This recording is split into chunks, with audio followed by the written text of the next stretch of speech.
안녕하십니까. 2월 11일 김경국TV 시작하겠습니다. 오늘 우선 대통령실이 언론사 보도 책임자인 편집보도국장단과 대통령과의 간담회 추진을 검토 중이다. 간단한 소식부터 먼저 전해드리겠습니다.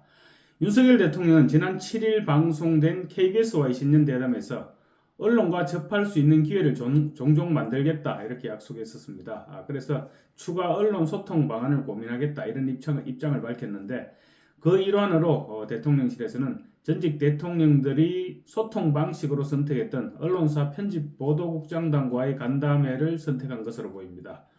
대통령실은 또 정치, 경제 등 분야별 언론사 간부들과도 별도 간담회 자리를 갖고 소통하는 방법도 검토 중인 것으로 알려지고 있습니다. 어쨌거나 대통령의 대언론 소통은 기대했던 일로 국민들과 이의 폭을 넓혀나가는 계기가 되었으면 하는 바람입니다. 한동훈 국민의힘 비대위원장과 국민의힘은 설 명제를 앞둔 지난 8일 밥상공동체 연탄은행에 연탄 7만 천장 기증서를 전달하고 서울 노원구 백사마을에서 국민의힘 지도부와 함께 저소득층 가정에 연탄을 배달했습니다. 한 위원장이 진정성이 묻어나서 국민들로부터 호응을 받았습니다. 민주당이 배가 아팠던 모양입니다. 총선과 설을 앞두고 정치쇼를 한 것이다. 이렇게 비판했다가 또 망신을 당했습니다. 한 위원장이 연탄 배달을 마치고 기자들과 일문일답 시간을 가졌는데요. 그런데 얼굴에 연탄 금댕이 묻어 있었고 이를 두고 민주당에서 일부러 얼굴에 연탄을 묻히고 나왔다. 결국은 쇼를 한 것이 아니냐 이런 시비를 걸었습니다. 한마디로 쇼를 했다는 얘기였는데요. 생각하는 만큼 눈에 보인다고 했습니다. 세상 사람들 모두 겉과 속이 다른 자기들과 같은 줄 알았던 모양입니다. 그러나 민주당의 이 같은 비판은 곧바로 팩트가 드러나면서 문제를 제기한 사람의 수준만 노출 지켰다. 이런 지적을 받았습니다. 살다 참 별의별 시비를 다 보게 됩니다. 이번에도 국민 밉상인 민형배 의원이었습니다. 민형배 의원은 국민의힘을 상대로 나설 때마다 망신을 당했는데 부끄러움이라는 단어를 아예 모르는 사람인 것 같습니다. 아니면 긍정적이든 부정적이든 하여튼 관심 받기를 좋아하는 소위 말하는 관종인지도 모르겠습니다. 민형배 의원은 페이스북에 이렇게 적었습니다. 한 위원장의 봉사활동 사진을 같이 올리면서 왜 옷은 멀쩡한데 얼굴에만 금댕이 묻었을까? 이런 의문을 제기했습니다. 민 의원은 또 누군가 양손으로 볼에 묻히고 콧등에도 한 점 찍은 듯한 인공의 흔적까지 담았다 이렇게 주장했습니다. 대개 이런 행사에 참여하면 금댕이 얼굴에 묻지 않도록 각별히 조심하고 또 연탄이 묻더라도 옷에 묻지 얼굴에 묻는 경우가 드물다 이런 얘기입니다. 그러면서 설을 앞둔 시점에 연탄 나르기마저 정치적 쇼를 위한 장식으로 이용한 것은 아니겠지 이렇게 비꼬았습니다. 민 의원이 연탄 봉사활동을 한 번도 안 해봤기 때문에 할 수 있는 말이죠. 보통 그런 행사를 하면 참석자들이 연탄 금댕이 묻은 손으로 상대방의 얼굴을 일부러 만지고 그런 장난을 치고 합니다. 한 위원장이 연탄 봉사활동을 촬영한 화면을 들여다보니 역시 그랬습니다. 그날 행사를 함께했던 허기복 연탄은행 전국협의회장이 연탄 전달식 기념 촬영에서 장난을 치듯이 한 위원장의 콧등에 금댕을 묻히는 장면이 나옵니다. 이어진 연탄 배달 봉사 현장에서도 한 봉사자가 장난을 치면서 한 위원장의 얼굴에 연탄을 묻혔고 한 위원장은 슬쩍 피하기도 했는데 이런 장면들이 고스란히 다 촬영되어 있었던 것입니다. 한 위원장은 기자들과 만나면서도 얼굴에 연탄이 묻었는데 씻고 나오기도 뭐하고 해서 그냥 나왔다 이렇게 말하기도 했습니다. 한 위원장은 야권의 연탄 봉사 쇼 공격에 대해서 정치의 역할 중 하나는 그런 기부와 봉사를 많은 분들이 보시고 관심을 가지고 선의로 동참하시게 하는 것이다. 우리 보잘것없는 몇 시간의 봉사로 많은 분들이 기부와 봉사에 관심을 갖게 되고 함께 참여해 주시면 좋겠다. 이렇게 기부와 참여를 독려했습니다. 일일이 상대하기보다는 불우이웃 돕기의 동참 권유로 점잖게 대응한 것입니다. 실제로 여권 지지세가 강한 온라인 커뮤니티에서는 나도 연탄은행에 후원금을 냈다 이런 한 위원장의 지지자들의 인증사진이 올라오고 있습니다. 이번 연탄 기부 자금은 통상적으로 명절 때마다 당에서 대표 명의로 보내는 선물 예산이었다고 합니다. 외국 외교관 등에서 매년 보내던 7천만 원 규모로 금년 설 선물 예산안을 보고받은 한 위원장이 이거 받을 만한 분들은 우리 선물 하나쯤은 안 받아도 그만인 분들 아니냐. 그러면서 연탄 기부금으로 용도를 바꾸자고 제안했고 그렇게 실행된 것으로 알려졌습니다.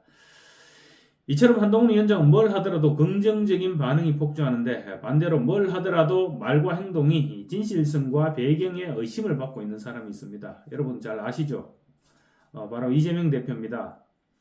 이번에도 명절을 맞아서 SNS에 글을 올렸는데 이게 도대체 무슨 의미일까? 한참 동안 생각할 수밖에 없었습니다.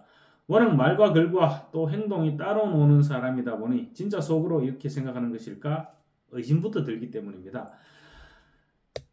이재명 대표가 설날 SNS에 올린 글을 요약하면 친명, 친문 구분 짓는 자체가 국민의힘의 이관계다 이런 내용입니다.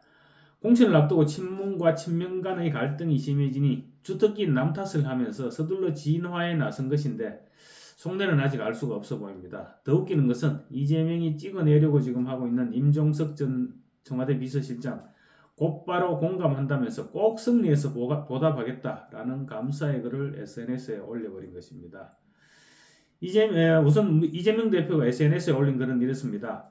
사용 가능한 자원을 모두 모아서 총력을 다해야 국민께 희망과 미래를 드릴 수 있다. 계파를 가르고 출신을 따질 이유가 없다. 친명과 비명을 나누는 것은 소명을 외면하는 죄악이다.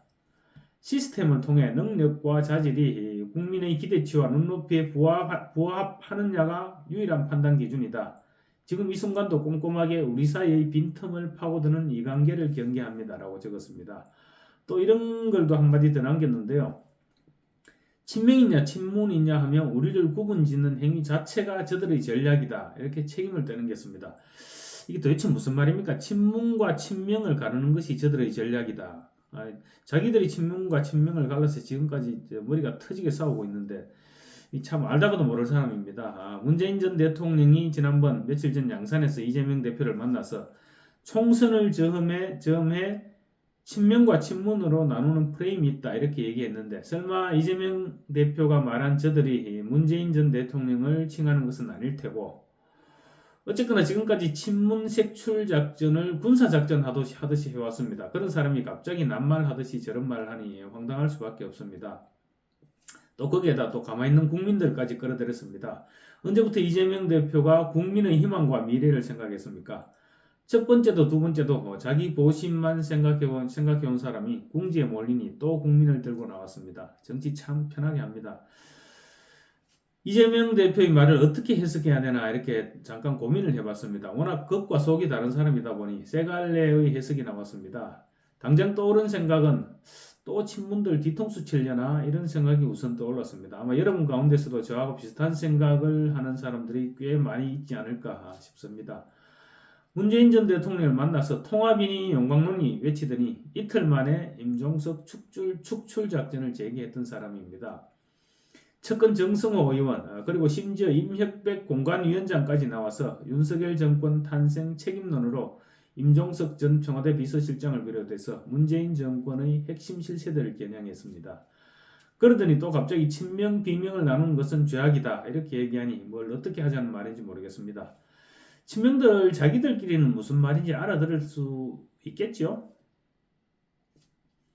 그리고 두 번째 해석은 총선 패배에 대한 위기감을 느꼈느냐 이런 생각입니다. 저도 어제 방송에서 말씀드렸지만 설 연휴를 앞두고 실시된 각종 여론조사에서 국민의힘이 약진하고 있죠. 그러니 뜨거라 싶었을 수도 있겠구나 하는 생각이 듭니다. 그렇지만 그나마도 설 밥상머리에서 민주당 저것들 친문이니 친명이니 하면서 저러다가 날새지 이런 비난이 나올 것 같으니 설 민심 달래기용으로 임시방편인 것은 아니냐 이런 또 의심이 또 듭니다. 세 번째로 든 생각은 이재명 대표가 혹시 누군가로부터 조종을 받고 있나 이런 생각입니다. 저렇게 앞뒤가 맞지 않는 말을 하면 사실 엄청나게 낯이 부끄럽죠. 남만 부끄러울 뿐만 아니라 신뢰감을 상실하게 됩니다. 이미 이재명 대표에게 남은 신뢰감이 그렇게 없기는 하지만 어쨌든 간에 정치인에게 신뢰 상실은 미래가 없어지는 일인데 아무렇지도 않게 저런 행동을 하는 것을 보면 자기 자신의 의지가 아닌 게 아닐까 이런 생각까지 들게 하는 것입니다.